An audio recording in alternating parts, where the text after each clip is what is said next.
Estamos começando mais um programa do Jornal Ponto de Vista na TV Eduque.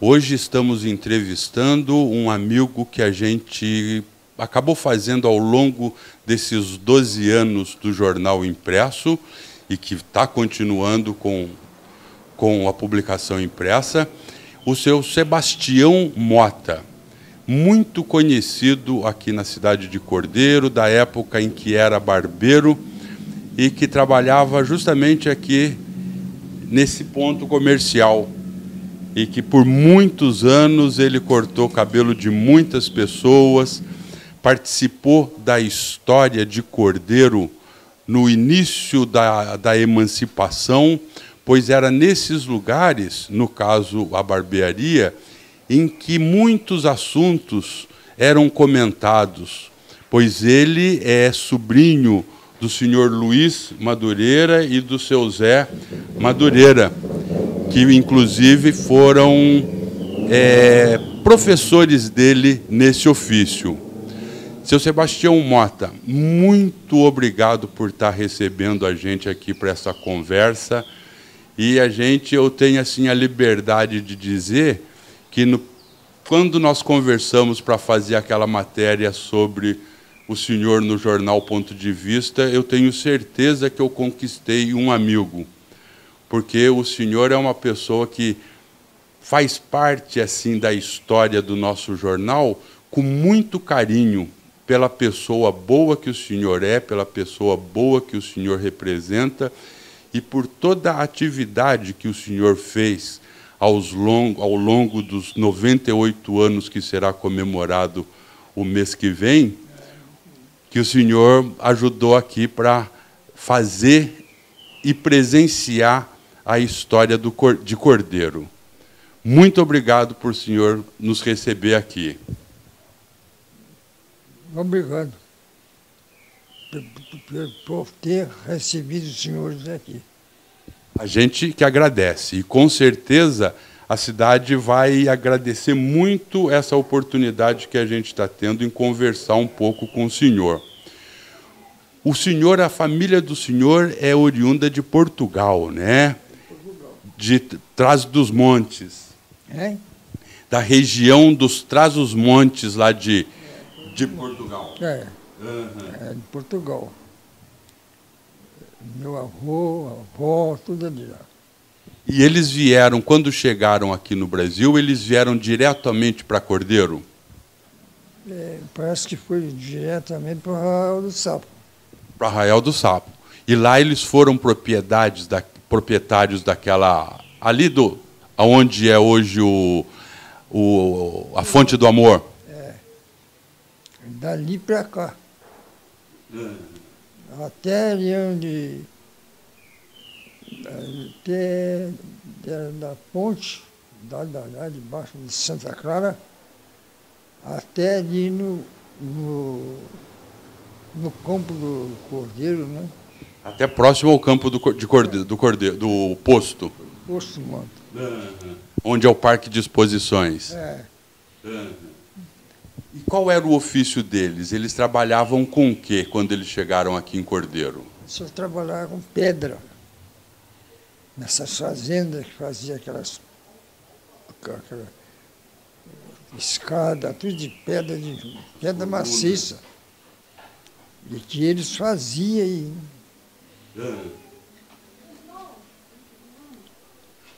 A ferramenta deles, eles trouxeram isso de Portugal, porque lá eles já trabalhavam com isto. Lá eles eram oficial. Trouxe tudo de lá que fazia ferramenta aí. Depois, como é que gasta, né? É ferro na pedra, né? Gastava, as suas mulheres faziam aí. Aquelas ferramentas. Tacava fogo nessa madeira antiga, uma braúna. Da braúna fazia o carvão. E esse carvão é que botava o ferro em água, calor, né? Aí fazia as ferramentas para depois trabalhar. E muitas das fazendas que foram formadas naquela época, eles trabalharam para fazer justamente essas escadas, as colunas. Porque naquele tempo não tinha cimento, né? Fazia as escadas tudo de pedra. Era um serviço muito bem feito e pouco pago. Pagava muito pouco. Hoje a escada de cimento, ferro, água. Naquela época era uma grandeza fazer escada de pedra. Aqui em Cordeiro não tem mais escada de pedra nenhuma, quase. Tudo cimento. E o senhor nasceu em 1920. E como foi a infância do senhor aqui em Cordeiro? Como era Cordeiro na época em que o senhor era criança? É muito simples, né? É uma cidade pequena, né? Pouca gente. Não tinha muita gente, não. Era só ali a avenida, aquela rua do Arraial do Sapo e essa aqui só. Depois foi nascendo casa de todo jeito. Mas já não usava mais a pedra. Começou a aparecer o cimento. Né? A pedra muito pouco usava. Né? Aqui são as fazendas do Rio Grande, lá no Rio Grande, Santa Clara, as fazendas. Hoje ainda tem a estrada. E como que era o transporte, no caso, que muitas dessas fazendas mandavam leite aqui para Cordeiro, que tinha o beneficiamento do leite, né, a cooperativa. Como que era a rotina da cidade com o trajeto, com o fluxo de animais trazendo os latões de leite? A rua ficava tudo cheia de carro, burro com cangalha, né? E as latas. Cada burro trazia 2 latas. Então, precisava muito burro. Santa Clara mandava 8 burros aqui. E as outras lá de baixo, mais 12, 14 burros. Juntava de um lado e do outro, não empurrava tudo, trazia tudo. Às vezes tinha 4, 5 burrieiros e duas fazendas só. O resto fazia câmbio. Eu trago sua roupa, pode deixar que eu trago. E a época tinha também o trem, né? Que no caso fazia todo o transporte aqui da região. Pegar Macuca para Friburgo. De Macuca para Friburgo é o trem. Tinha o expresso, tinha o trem de carga e tinha o misto. O misto catava o resto. O senhor tem saudade dessa época? Ah, não, né? Cinema começou muito tempo depois. O resto é uma banda de música domingo. Aos domingos tinha banda na rua. O resto não tinha nada, não. Era banda, cinema, futebol? Futebol, muito pouco. A rapaziada que ia dando para a bola ia saindo para Friburgo. E aqui ficava fácil, né? Jogador fraco. Mas os bons mesmo tem para Friburgo. Em termos assim da economia, o que movimentava a economia de Cordeiro na época era a fábrica de tecido. Era. Chegou a as 400 moças trabalhavam ali. Tecido, né? De saco. Mas aquelas usinas de campo, de açúcar, compravam o saco tudo. Tinha um caminhão de São Mateus, levava 100 sacos cada vez. Para Macuca, para Campo. A moça trabalhava muito. E o comércio da cidade, bem dizer, dependia justamente dos trabalhadores da fábrica de tecido. Justamente. E a agenda é Miguel Couto, Carlinho Mussi e José Nicolau. José Nicolau, fazendeiro,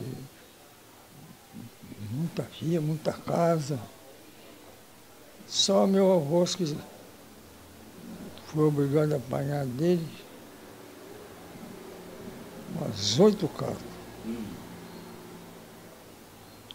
Só sobrou uma para a fábrica. Aquela que derrubaram é a escada de pau, de pedra. E fez no mercado Hertal. No caso, na época já do Manuel Corbal, né? Manuel Corbal. Aí já era Manuel Corbal. No caso, o senhor conviveu com o Antônio Castro, que foi dono da... De vez em quando fazia a barba dele. Ele corria muito, ele ia para Cantagalo, Friburgo. É um homem que não parava. Mas depois começou a entrar outros sócios, ele ficou sozinho. Mas muito rico. A fábrica cresceu muito. Passou de 400 alunos, mulher para trabalhar. Tinha uns 400 e tantos. E predominava mesmo o trabalho feminino, das mulheres. Fazer saco, fazer lona, muita coisa, né? E o Antônio Castro também foi dono do Banco de Cordeiro, né? Ah, isso era tudo dele. No Cordeiro, muita gente. Depois, quando começou a falar Antônio Castro e tal, todo o dinheiro espalhado para Cantagalo vinha para ali. Aí viram que o Castro era o maior mesmo. Todo mundo botava dinheiro no banco dele. E ele também emprestava também. No caso, o Hospital de Cordeiro, que leva o nome de Antônio Castro, foi em função dele ter sido um dos mentores, um dos que teve assim a ideia para a construção do Hospital de Cordeiro? Não. Quem teve a ideia foi o doutor Adir. Doutor Adir. Agora, ele, como dono da fábrica, essa coisa, ele passou a ser também da diretoria. O doutor Adir passou a presidência para ele. Aí cresceu, melhorou muito, fez mais loja, né? E aí produziu, ele era dono sozinho. Que no caso o doutor Adir Vaía de Abreu foi o primeiro prefeito de Cordeiro depois de emancipado e depois que houve assim a primeira eleição para prefeito da cidade. E o doutor Adir ele foi o primeiro prefeito eleito de Cordeiro, né? Foi eleito, primeiro. Houve outros prefeitos antes, né? João Salgado, prefeito aí. O Mário Viana, que foi o primeiro prefeito interventor, né? Ficou pouco tempo. Ficou uns anos, não chegou a 2 anos. O município era pequeno, instantinho, ele rodou isso tudo e fez. Ainda deixou aquele buraco lá da fábrica de cimento. O pessoal só não mandou medir lá o terreno da fábrica de cimento. Ele falou assim, eu não medi não, mandei medir não. Aquilo lá não vai nada, agora é pedra pura. Começou aquele cara trabalhando lá, começaram a mexer, viu que é pedra de cimento, pronto.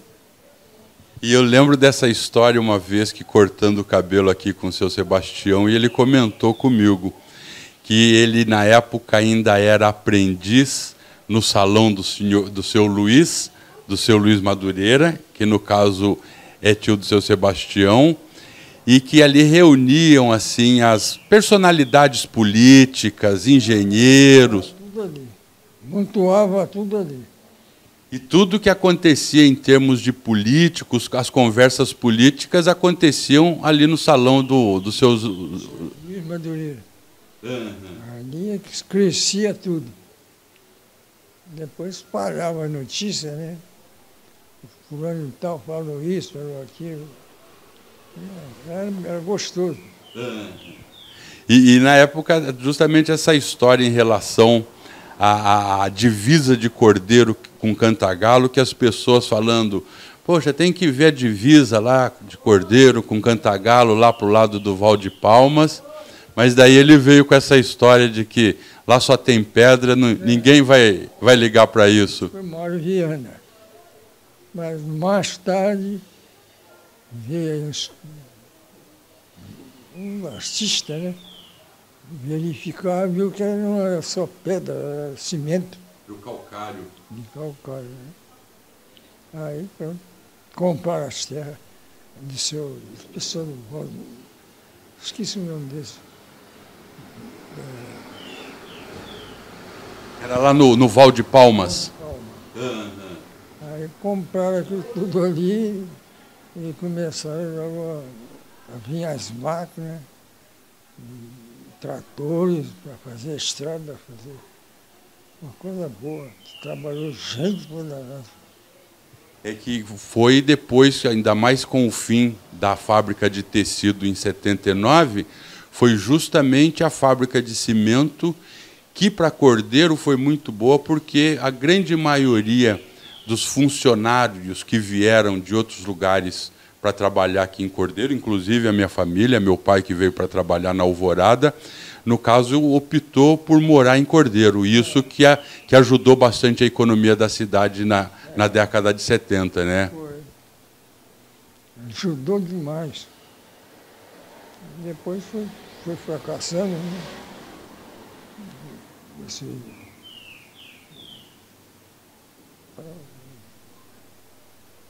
Esses diretores, depois que passou a fábrica, se ocuparam do Dr. Castro, aí melhorou.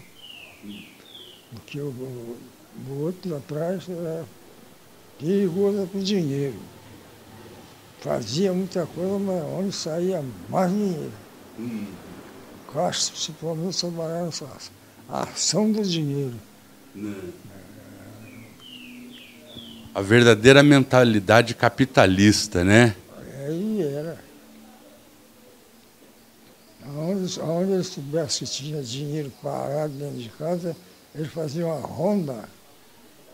E daí a pouco estava tudo dentro do banco. Melhor guardar no banco do que embaixo do colchão. Ah, é. Porque o banco dava pouquinho, mas era certo. Era certinho. E voltando um pouquinho, seu Sebastião, no caso, o senhor foi uma das pessoas que ajudou na mobilização das pessoas para a construção aqui do Hospital Antônio Castro. Como o senhor disse, o doutor Adir Vaia foi um mentor, né, intelectual de fazer o hospital, mas teve também daí a participação, como o senhor disse, do Antônio Castro e da própria loja maçônica Pátria e Família aqui de Cordeiro, né? Atuou muito. Porque todos os maçons ajudou demais. Ajudou muito. Depois foram afastando. O Castro tomou conta de tudo. Até passou, vendeu o cinema, né? Vendeu para uma turma aí.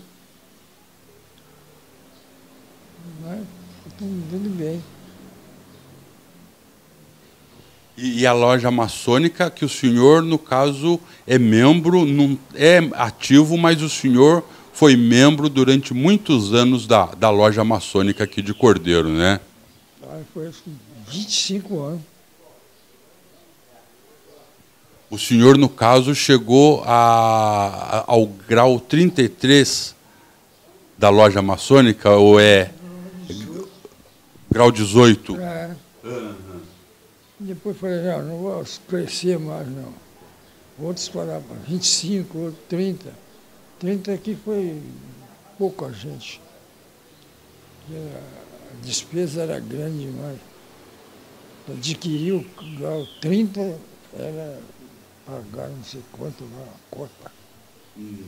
Já os outros graus dos 18 para baixo era mais fácil. Não. Tanto é que o número de 18 para baixo era muito maior do que os outros de grau maior. No caso, a loja maçônica participou de muitas atividades filantrópicas aqui em Cordeiro, né? A chamada logo, né? É a chamada, porque tinha muito homem de coragem para fazer as coisas, né? Da Gil Salomão, Calil Moça, Charamoça. A gente que tinha muito dinheiro se apresentava para ajudar no dinheiro. E o Castro pagava tudo. Mas era um homem com um tino danado. Onde que ele entrasse, saía dinheiro. E naquela época as pessoas que faziam até assim a política, mas sem estar diretamente ligado ao poder público, as pessoas colocavam muito mais dinheiro do bolso para trazer as melhorias para a cidade do que a gente acaba vendo hoje, né, em que os políticos pensam mais no tirar do pouco que o município tem do que propriamente ajudar para melhorar a qualidade da comunidade, né? Não ajuda nada. E antigamente o pessoal trabalhava... Só vi um prefeito que entrou aí agora há pouco tempo, e quem pagava 300 cruzeiros passou por 1.500 de um ano para o outro. E essa gente que veio só para... No caso, o senhor diz em relação ao IPTU? Isso é um perigo danado. Você custava tanto comprar o terreno, fazer a casa, depois pagar esse imposto novo. Não. Está para morar. Então, esses homens de ultimamente não tem tino assim, não.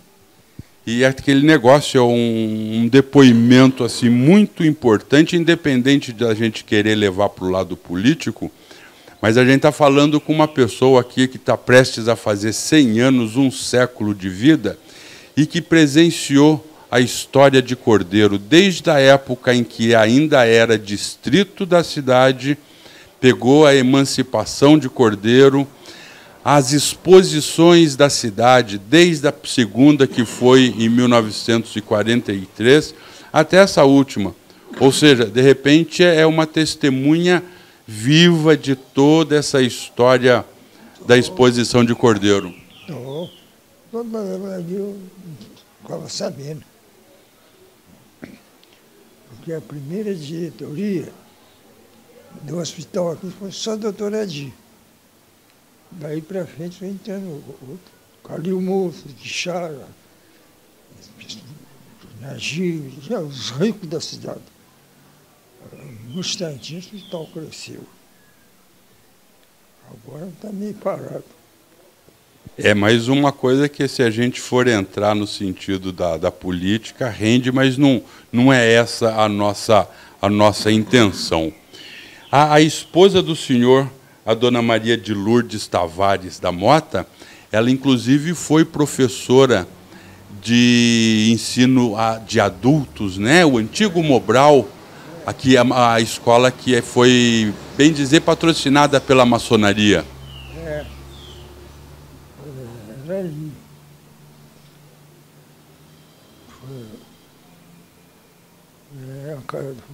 Pela maçonaria. E o primeiro professor que foi ali era o professor João Macedo, músico. O Macedo é maestro da banda. E a mulher dele foi a primeira professora. Mas correu tudo bem. E, no caso, o maestro Macedo, ele foi uma das pessoas que fez erguer mesmo a banda daqui de Cordeiro, né? A Fraternidade Musical Sociedade Cordeirense. Sociedade Musical Fraternidade Cordeirense. Vamos controlar os dois neurônios aqui. Fez muita raça de músico. Teve músico que foi Estados Unidos, João Pires da Veiga, o maior trombonista do sul-americano. Morreu ano passado. Nasceu aqui nessa rua aqui. Família boa. E aí para cá o Macedo fez muito músico, mas foi tudo embora. Foi para Friburgo, que lá pagava mais, outro para Niterói. Agora aqui tem pouco músico. Braulio e Alípio, os filhos do senhor, eles tocaram na banda? Ah, tocou. Um tocava trombone e o outro tocava saxofone. Bons músicos. Daí foi estudar, ele pegou logo as faculdades, taca pau. Ele formou o véu veterinário, de Jasa, engenheiro agrônomo. E o Alípio, em Friburgo, ele era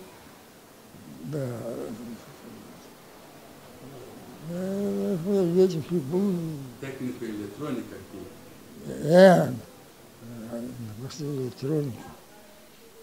E a professora Jane, pedagoga? Ela estudou bastante. E é bom lembrar, né, que a professora Jane, ela foi casada com o doutor Joil Macedo, que, por sua vez, era filho do maestro Macedo, da banda daqui de Cordeiro.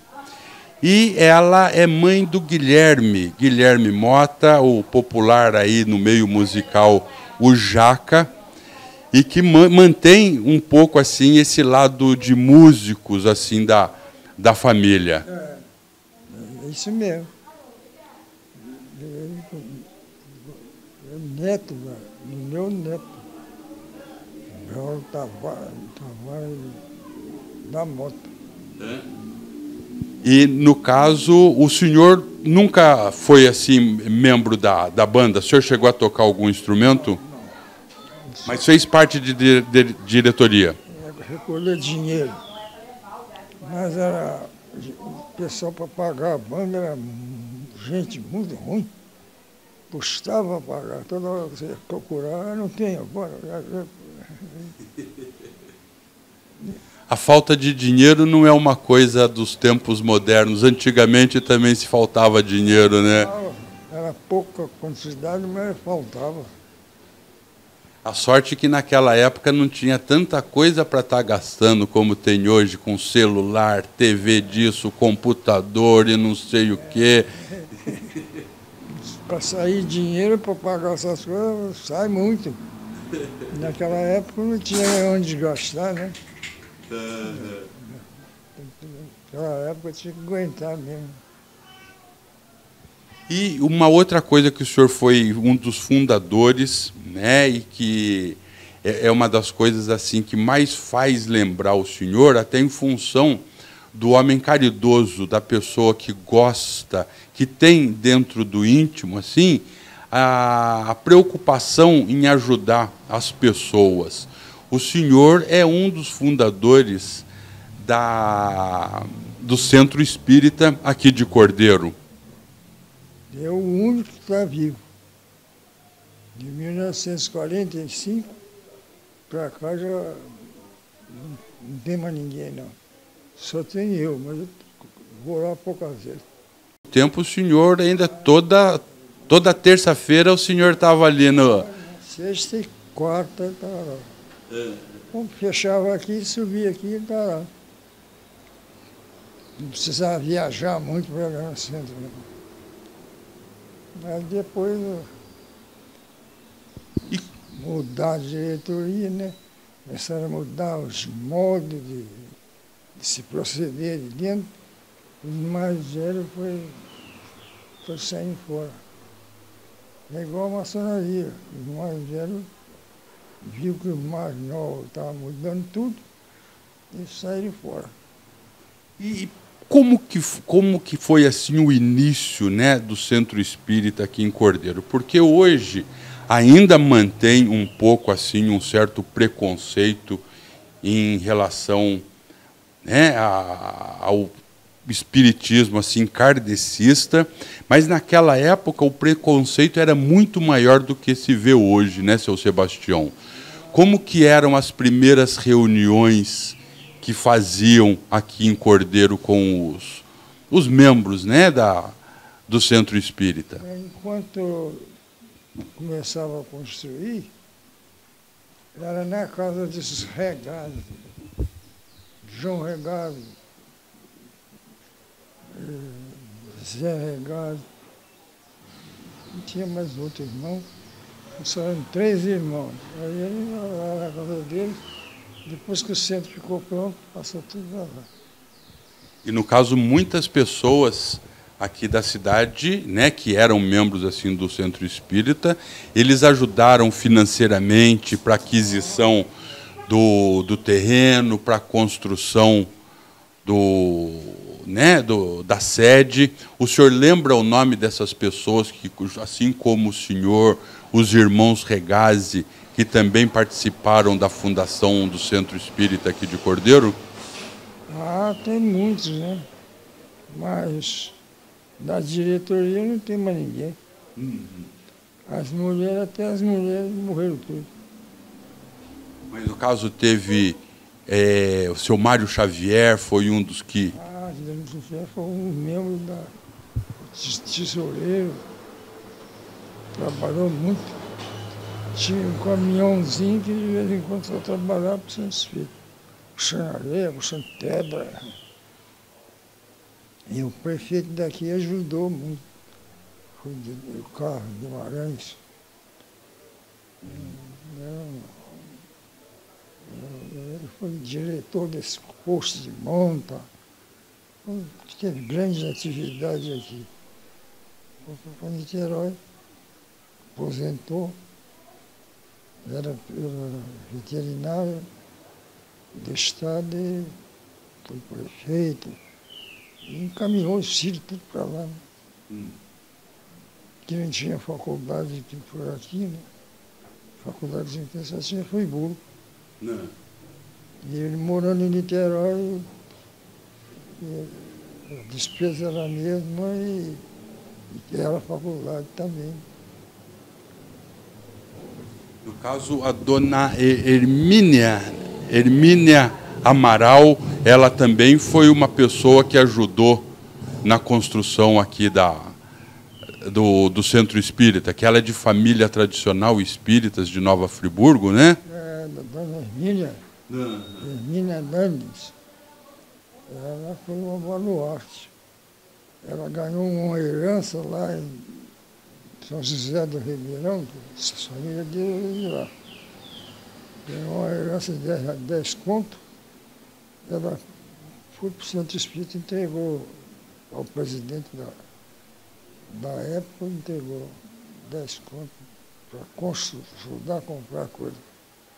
Aí todo mundo viu que ela estava dando, todo mundo dava 500 cruzeiros, um conto de ré. Aí foi. Tinha umas 4 ou 5 moças, fazia muita toalha bordada, e vendia no comércio em Friburgo, em nome do Centro Espírita, e vendia aqui na Cario Moço, no Charla Moço, na Gibe, todo mundo já comprava toalha. Foi embora. Em ocasião de festa aqui também botava uma barraca, todo mundo sempre trabalhava na barraca para fazer renda. E fazia, porque é tudo dado. Não. Né? O que eu mandava era dado. Os outros me mandavam para lá, era dado. Ainda ia ajudar a trabalhar. Tinha poucas despesas e tinha mais dinheiro.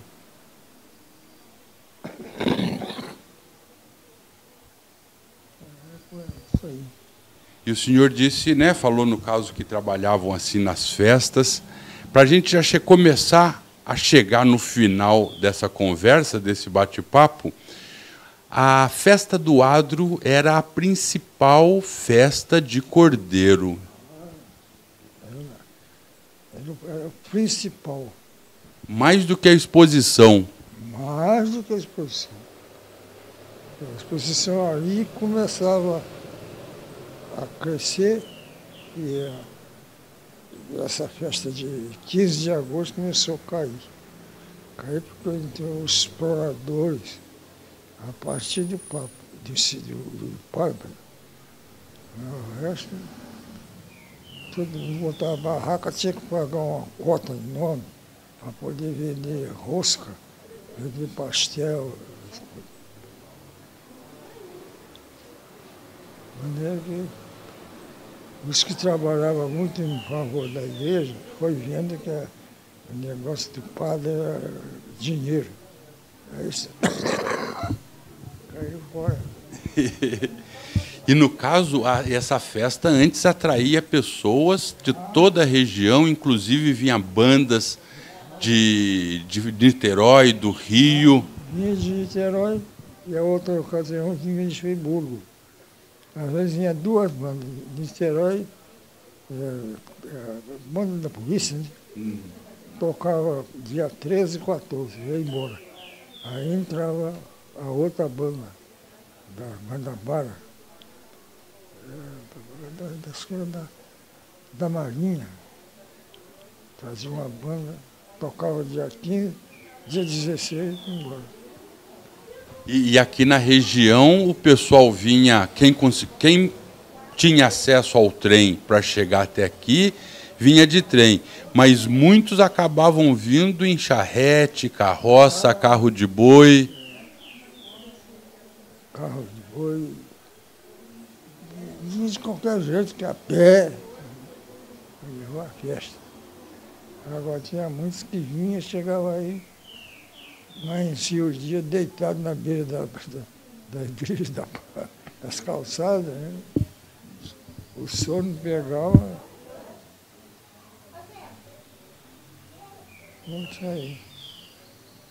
E o senhor me contou uma certa vez de um carro de boi que vinha com 3 juntas de boi branco puxando, trazendo as pessoas no...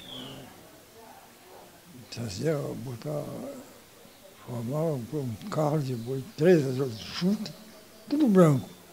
Até o carroça pintava ela de branco. Aí todo mundo vinha, um carro de boi branco. Tá? É uma festa que trazia muita gente. O adro aqui ficava cheio de gente. Ah, ficava. Tinha aí uma tal Dona Maria, lá do Rio Grande. Ela criava os porcos. Quando na época da festa matava um porco gordo, picava tudo, botava na banha, vinha para Cordeiro as festas, trazia aquilo. Chegava aí e abria aquela lata de carne de porco. Quando abria aquilo, quando botava fogo, ela trazia lenha, trazia tudo. Quando botava aquilo para ferver, aquele cheiro de carne de porco, todo mundo comprava. Só o cheiro da carne de porco já atraía as pessoas para a barraca dela. Tinha gente que mandava comprar para comer em casa. E ela dava com a média de 20 pão por dia. É muita coisa. Acabou tudo. E o senhor recentemente ganhou o título, né? Foi reconhecido a cidadania portuguesa, que em função do avô do senhor ter vindo de Portugal no final do século XIX, e foi o Rodolfo Marmo, advogado que hoje mora em Portugal, que deu entrada no processo para o senhor conseguir a cidadania portuguesa, né? Foi fácil. Não tem dificuldade, não. Porque veio tudo certinho. Aonde o papai viveu, nasceu, até a Arraial do Sapo. E, no caso, isso já está animando para que os netos do senhor também consigam essa cidadania portuguesa, né? Ele está conseguindo. Está conseguindo. Porque ficou mais fácil. E eu fiquei sabendo que o senhor, se der um jeito, o senhor vai para Portugal para conhecer a terra dos antepassados. Ah, vou. Até ganhei até bandeira aí. Aqui a bandeirinha simbolizando as duas nações. Mas é um montão daí de cordeiro. E para o senhor, essa cidadania portuguesa, o senhor sente assim orgulho, o senhor sente prazer por ter... Tem porque pode até encontrar lá o primo do meu pai, o neto do meu pai, capaz de encontrar. Com certeza, porque nada como a família, né, seu Sebastião? Isso é. Isso é. E lembrando aqui, né, o senhor Sebastião é pai do Gerson Mota, do saudoso Alípio, do Braulio e da professora Jane Mota. Seu Sebastião, eu quero agradecer muito a atenção do senhor por ter aqui nos recebido para esse bate-papo, que com o senhor é sempre bom a gente conversar. Eu sinto falta, às vezes, quando eu passo por aqui e o senhor não está aqui na barbearia, porque de vez em quando a gente parava e... Parecia um zique-zique qualquer, já estava na hora de parar. Mas é muito bom ver o senhor com essa energia, com essa saúde boa. As pernas que não dá. Mas... Estou tratando. Mas o principal é a mente, a cabeça que guarda essas histórias e que a gente ainda vai vir aqui para fazer uma matéria quando o senhor fizer 100 anos de idade. A gente vai voltar aqui para fazer essa matéria. Tá bom. Tá. Muito obrigado para o senhor por nos receber aqui.